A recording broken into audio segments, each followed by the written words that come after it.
এক একটা পুজোতে দেখবেন এক এক রকমের একটা আনন্দ, এক এক রকমের ফ্লেভার থাকে। আমাদের দুর্গাপুজোয় যে জিনিসটা হয়, দুর্গাপুজোয় তো দেখবেন একটা অন্যরকম ব্যাপার থাকে। চতুর্দিকে ঢাক বাজছে, সেই ঢাকের যেন আওয়াজই আলাদা, অন্যরকম একটুখানি পরিবেশটা। মানে হচ্ছে তখন কিন্তু মনে হয় না যে অন্য কোনো ঠাকুরের ধরুন পুজো হচ্ছে বা কিছু, একদম মানে অন্যরকম পরিবেশ। আর ঠিক কালী পুজোর সময়তে আবার অন্যরকম। কালী পুজোর সময়তে এই দেওয়ালি রঙ্গোলি দেওয়া, চতুর্দিকে যে লাইট জ্বালানো, এ আবার আর এক রকমের দেখবেন খুব সুন্দর লাগে। এত সুন্দর মানে পরিবেশ কালী পুজোর সময়, কিন্তু বলার নেই। এখন এই মুহূর্তে কোনো রকম করে অল্প অল্প করে চালাচ্ছি শর্টে।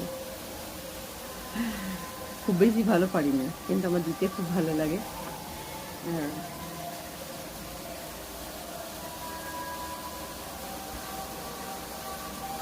কেমন হয়েছে দেখে বলুন। Happy Diwali to all of you. আজকের এই খুশির দিনে আপনারা সবাই খুব ভালো থাকুন, সুস্থ থাকুন। সবচেয়ে বড় একটা জিনিস যে এবারে প্রতি বছরই দেখি, এবছর যেন মনে হচ্ছে আরও বেশি।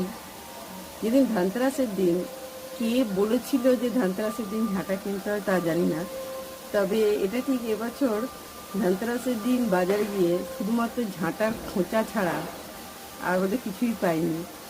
বাপরে বাপ, এক একজন দুজন তিনজন করে ঝাঁটা কাঁধে করে নিয়ে যাচ্ছে, কেউ স্কুটিতে, যে সে ড্রাইভ করছে সেও তাই, দুটো তিনটে করে ঝাঁটা। নহলে এত ঝাঁটা কি হবে কে জানে। কত ঝাঁটাই বিক্রি হয়েছে।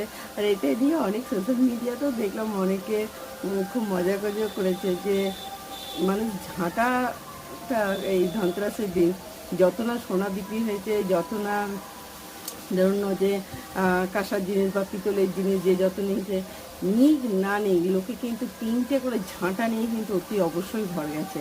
আর যাদের ওয়াইফরা হয়তো বেরোতে পারেনি, তাদের হাজব্যান্ডদেরকে ডাইরেকশন দিয়েছে যে ঝাঁটা কিনে তারপর ঘর ঢুকবে, নাহলে কিন্তু ঘর ঢুকতেই দেবো না।